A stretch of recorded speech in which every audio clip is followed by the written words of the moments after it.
This is Ayushi Agarwal. तो आज के वीडियो में हम पढ़ने वाले हैं बीएसटी का chapter number 1, nature and purpose of business.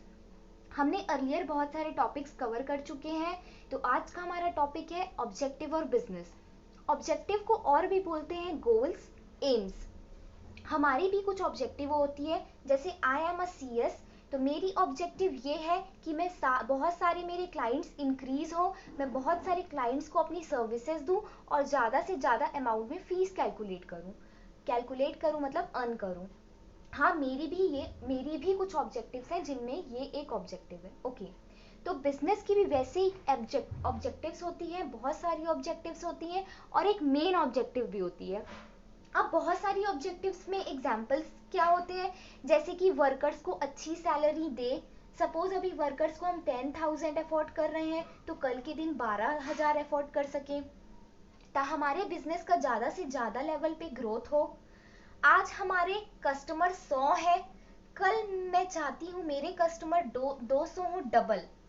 ये इनके मल्टीपल गोल्स होती हैं जो वो सेट करके रखते हैं कि ये काम हमको इस साल करना है। लेकिन ये सारे गोल्स को साइड में रखते हैं और बिजनेस का एक मेन गोल होता है।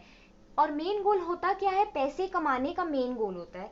एग्जाम्पल देखते हैं, जैसे कि increase in 10% profit every year. हमारा बिजनेस का मेन गोल ये है कि हर साल जो प्रॉफिट, सपोज आज हमारे बिजनेस का है 1 करोड़ रुपए, 1 करोड़, तो कल के दिन हमारे बिजनेस का प्रॉफिट होना चाहिए 1 करोड़ 10 लाख।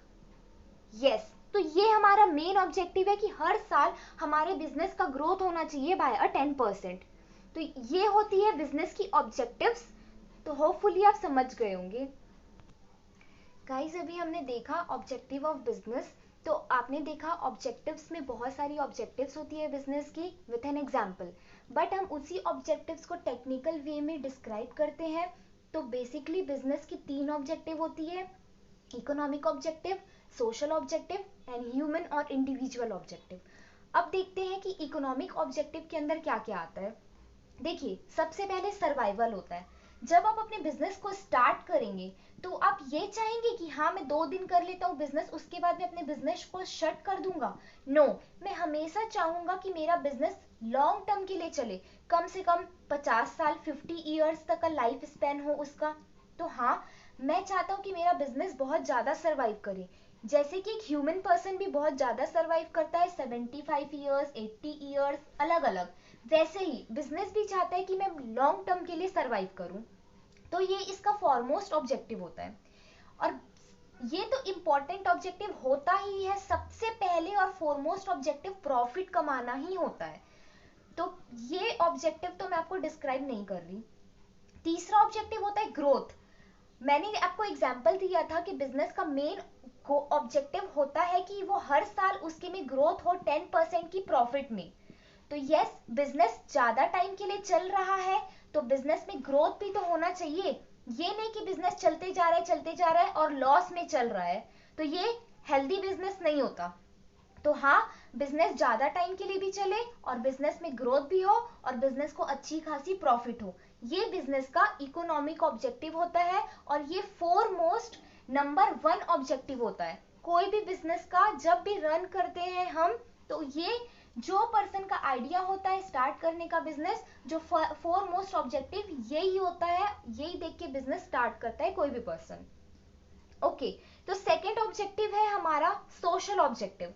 अब सोशल ऑब्जेक्टिव क्या होता है? देखिए, सोशल ऑब्जेक्टिव में सोसाइटी के प्रति क्या ऑब्जेक्टिव है हमारा, क्योंकि हम जो भी बिजनेस कर रहे हैं, सपोज हम फैक्ट्री सेटअप कर रहे हैं, तो हम एक सोसाइटी के अंदर फैक्ट्री सेटअप कर रहे हैं। हम रॉ मटेरियल यूज करते हैं, सोसाइटी का नेचर का रॉ मटेरियल यूज करते हैं, तो इन रिटर्न हमको भी कुछ देना पड़ेगा उनको।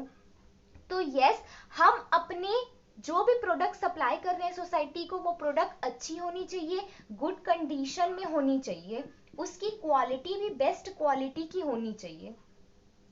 सेकेंड इसमें आता है एम्प्लॉयमेंट जनरेशन। देखिए, हम जिस सोसाइटी में काम कर रहे हैं, उस सोसाइटी में जितने पर्सन रह रहे हैं, हम चाहते हैं कि सभी का लिविंग ऑफ स्टैंडर्ड बहुत अच्छे से हो, सब अच्छे से अपनी जिंदगी और अपनी नीड्स को सेटिस्फाई कर सकें। तो यस, हमको उनको एम्प्लॉयमेंट की फैसिलिटी भी देनी पड़ेगी। सपोज बहुत सारे वर्कर्स वहाँ पे बेरोजगार हैं, उनके पास कोई काम नहीं है, तो वो लोग सोसाइटी में सरवाइव नहीं कर पा रहे हैं, तो वहाँ की जो फैक्ट्री सेटअप है उसकी रिस्पॉन्सिबिलिटी बनती है कि वो उन वर्कर्स को आके काम दे, ताकि वो लोग उस पैसों से उन काम करके पैसा कमा सके और अपनी फैमिली को लाइवलीहुड में चला सके। Okay, next point is our avoidance of pollution.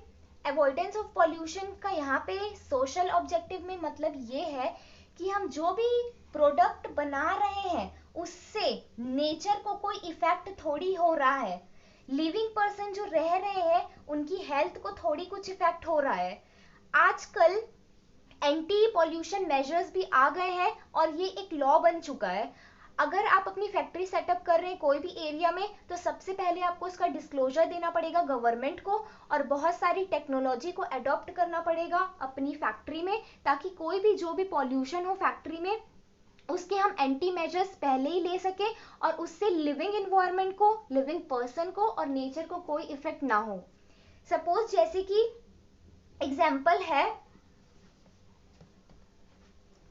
हमारा फैक्ट्री से बहुत सारी, हमारी फैक्ट्री के बगल में ही एक रिवर है और रिवर में पूरा फैक्ट्री का वो जा रहा है गंदा पानी, तो हम जो गवर्नमेंट है पहले ही बोलती है कि आपके जितने भी गंदे पानी जो रिवर में जा रहे हैं आप रिवर में उनको ना छोड़िए, आप उनको वापस रिसाइकल करिए एंड उस वाटर को फिर से कंज्यूम करिए, लाइक दैट। ओके, सो हमारा लास्ट पॉइंट है इसमें अनफेयर ट्रेड प्रैक्टिसेस। अब इसमें अनफेयर ट्रेड प्रैक्टिसेस का मतलब क्या होता है? अडल्ट्रेटेड गुड्स, जैसे कि बहुत सारे लोग करते हैं, सपोज उनकी मेडिसिन की शॉप है, तो वो लोग क्या करते हैं, जो मेडिसिन होती है उसकी डुप्लीकेट मेडिसिन बनाते हैं और उसको मार्केट में सप्लाई करते हैं। तो हमको ऐसा काम नहीं करना है जिससे कोई भी अनफेयर ट्रेड प्रैक्टिस हो। चीटिंग नहीं करनी है हमें हमारे क्लाइंट्स, हमारे कस्टमर्स के साथ। तो ये होती है सोशल ऑब्जेक्टिव, जो हमको सोसाइटी के प्रति कुछ भी फर्ज निभाना होता है। ओके, लास्ट जो बिजनेस है उसकी ऑब्जेक्टिव होती है ह्यूमन और इंडिविजुअल ऑब्जेक्टिव। देखिए, फैक्ट्री में या कंपनी में बहुत सारे ह्यूमन लेबर वर्कर्स काम करते हैं, white collar employees, blue collar employees, ये तो आप लोगों को पता होंगे। तो उनके भी कोई ऑब्जेक्टिव्स होते हैं, क्योंकि आप अपने पर्सन को हायर करके रखे हो अपनी फैक्ट्री में, तो आप ऐसे ही कोई भी प्लेस तो नहीं दे दोगे उनको काम करने के लिए, तो प्रॉपर उनके लिए फैसिलिटी अवेलेबल करानी पड़ेगी, गुड वर्किंग कंडीशन इन्वायरमेंट होना चाहिए उनके लिए। सपोज वो लोग कंप्यूटर बेस्ड एम्प्लॉय है, कंप्यूटर में बैठ के काम करते हैं, तो उनको प्रॉपर फर्निश्ड कंप्यूटर लैब देना पड़ेगा। अगर वो वर्कर्स है तो ऐसी प्लेस में मशीनरी अडॉप्ट करनी पड़ेगी जहां पे वो लोग प्रॉपरली रन कर सके और उनको डेंजर ना हो। सेकेंड पॉइंट है हमारा पीर रिकॉग्नाइजेशन।